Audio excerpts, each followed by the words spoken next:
I'm a big believer in iron sharpens iron. It was a really in-depth and respectful policy discussion. There were some things we didn't agree on, but there were a lot of things we did agree.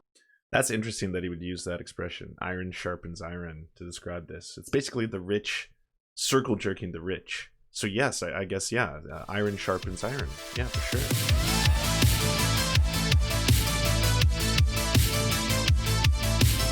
Oh, it's time for the Kush. Mr. Jared Kushner slams virtue signaling after George Floyd's death.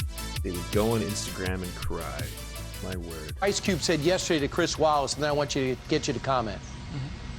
They listened, heard what I had to say, and pumped up their plan and presented it to the people on September, I believe, 24th. I told everybody that, I'm not playing politics with this.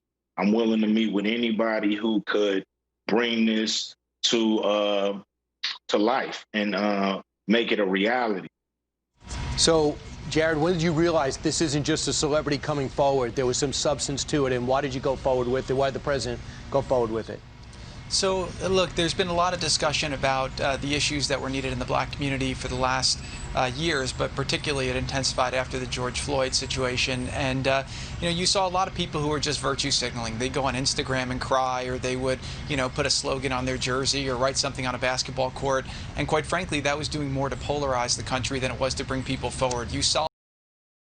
So this motherfucking trust fund baby, who comes from a family of $1.8 billion, $1.8 billion, who's had a silver spoon, a literal silver spoon, jammed so far up his asshole his entire life that he can barely stand up straight.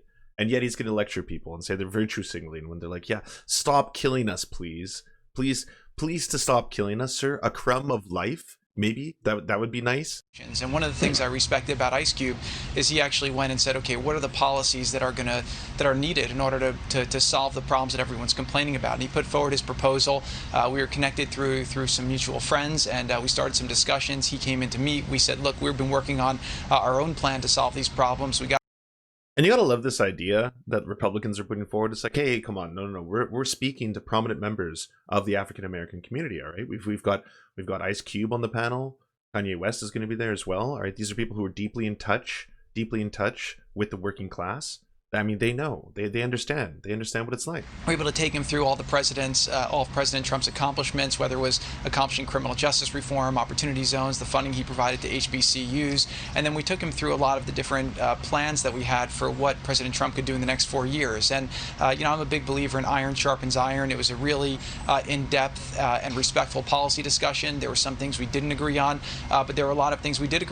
That's interesting that he would use that expression, iron sharpens iron, to describe this. It's basically the rich circle jerking the rich. So yes, I guess, yeah, iron sharpens iron. Yeah, for sure. I think he helped make our plan better, and we appreciated it. And again, one thing we've seen in a lot of the black community, which is mostly Democrat, is that President Trump's policies are the policies that can help people break out of the problems that they're complaining about, but he can't want them to be successful more than they want to be successful. And what you're seeing throughout the country now is a groundswell of support in the black community, because they're realizing that all the different bad things that the media and the Democrats have said about President Trump are not true. And so they're seeing that he's actually delivered. He's put up results, and a lot of people want to get on board to start working with President Trump, because they know that, unlike most politicians who have been in Washington for decades, who talk and say all the right things, President Trump may not always say the right things, but he does the right things. He says what's on his mind, and he gets results. And so people want results. They're tired of politicians who are promising things and not delivering. Well, he does say. So I know y'all saw probably that Ice Cube came out and said that he was going to help the Trump administration in between all his strange Zionist conspiracy theories that he's been putting out there, in between everything. But then we got 50 Cent. 50 Cent, get rich or die trying, came out and then saw some of Joe Biden's tax proposals. And I was like, fuck this shit. Are you kidding me? my vitamin water. I want to keep all my vitamin water. I don't want him to tax my vitamin water. What the fuck is going on here? And then, of course, when 50 Cent did that, it came out afterwards that people weren't taking too kindly to his whole brand of Trump is key. So 50 Cent says, fuck Donald Trump, after ex-girlfriend Chelsea Handler offers to pay his taxes. It appears 50 Cent has had a change of heart in his support of President Donald Trump, following 2 propositions from ex-girlfriend Chelsea Handler. On Sunday, Fifth posted a video on Instagram with a clip of Handler's recent appearance on The Tonight Show starring Jimmy Fallon. During the clip, Handler and Fallon discussed the Queen rapper's recently coming out in support of Trump and saying the Democratic presidential nominee Joe Biden's tax plan would cost him too much. You heard about my ex-boyfriend, 50 Cent, and his support of Donald Trump. He says he doesn't want to pay 60% in taxes, which, by the way, isn't a plan of Joe Biden's. That's a lie. So if he doesn't want to pay 62% in taxes because he doesn't want to go from being 50 Cent to 20 Cent, I had to remind him that he was a black person, so he can't vote for Donald Trump, and that he shouldn't be influencing the entire swath of people who may listen to him because he's worried about his own personal pocketbook. So much wrong. So much wrong on all fronts. There's just like so much wrong going on here. It's like, it's hard to process how much wrong, how like on all levels, on all over the place, you know? You heard about my ex-boyfriend, right? 50 Cent and his support of Donald Trump. Yeah, what's going on between you? I saw your tweets and I go, wait, what's happening? Because you said he was your favorite ex-boyfriend and then what does he do? He's supporting Trump? He says he doesn't want to pay 62% of taxes, which, by the way, isn't a plan of Joe Biden's. That's a lie. So he doesn't want to pay 62% of taxes because he doesn't want to go from being 50 cent to 20 cent. And I had to remind him that he was a black person, so he can't vote for Donald Trump, and that he shouldn't be influencing an entire swath of people who may listen to him because he's worried about his own personal pocketbook. So I haven't heard back from him yet, but I am willing to, seal the deal in more ways than one if he changes his mind and publicly denounces Donald Trump. I might be willing to go for another spin, if you know what. So it's just so much wrong, especially Jimmy Fallon of all people. Like, where does Jimmy Fallon get off talking about this stuff? Not a lot of black folks on the show. Right. Not a lot of black folks on the show. You know why? Because black folks don't like to answer questions. Oh, they want to be millionaires, but you got to ask that kind of questions like, in 1981, how many grams of crack did Rick James smoke when he recorded Super Freak? Regis, you think the only way to get a brother on the show is to name it Who Wants $50 Cash and a Pair of Pumas? Weird. I think Vic Berger did something about this.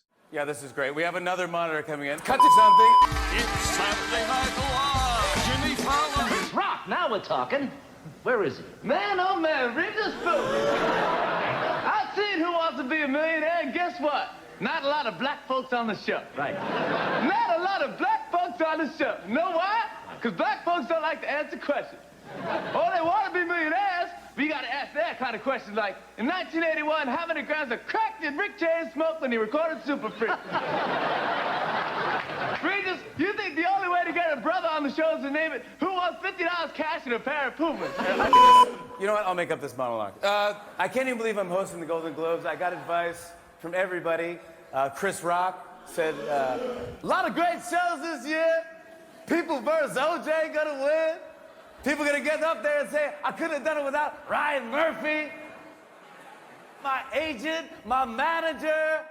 I'll tell you the one person you couldn't have done it without, OJ. They'll be thanking the lighting guy. They're gonna thank the key grip. No one's gonna thank OJ. Oh, Jimmy. Oh, Jimmy. And anyways, yeah, to recap, fuck Jared Kushner and fuck his out of touch, like, posturing, talking about virtue signaling when it comes to George Floyd. Like, this motherfucker, again, with a silver spoon so far up his ass. Like, you do not have a right to speak of these things, Mr. Kushner. Fucking, it infuriates me to no end when, like, the extreme wealthy, not to mention the extreme wealthy, like, sure, there's a handful of people who've, like, they picked themselves up from their bootstraps, and wow, they came from absolute poverty, and they rose along the scale. And yes, it is possible. It's certainly possible to do so. They're in the minority, but they're certainly capable of doing so. But fucking Jared Kushner, trust fund baby of trust fund babies, to come out and be like, oh yes, it's virtue signaling. I just fuck you, Jared Kushner. Hey, we want to mutual aid you to get some eyeballs on your work. So if you have a leftist YouTube channel or Twitch stream or something you want us to advertise, just send us a 20 to 30 second ad using the forums at weareserfs.com. We'll do our best to help you out. And please submit once per channel.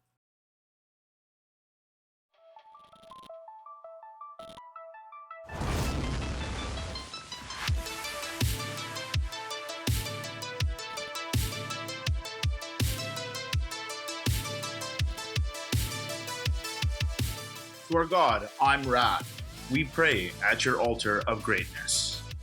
To our monarch, Tom Spiker, you are the light that guides our path. To our lords, Jimothy K. Meeble Beeps Jr., Ryan Lubin, Trevor R., Jeffrey Lamb, Poppy Nelson, Stephen, Hans Josephine, Nine Tails Cosmic Fox, we bow meekly for your pleasure. To our Knights of the Round Table, J. Fraser Cartwright, Thomas Brereton, Ali Menthol, Jimmy Bignuts, Good Poon Hates Cops, That's Solid Poon Then, Violent Orchard, Sophie Baby, Political Puppy, Andreas Chiringoito, Goofus Lankius, Zach Christensen, Nicholas Marks, Yoppie, Josh Mickelson, Dr. Zayas, Dylan Byth, Todd Buckingham, and Todd Lajeunesse. We salute you.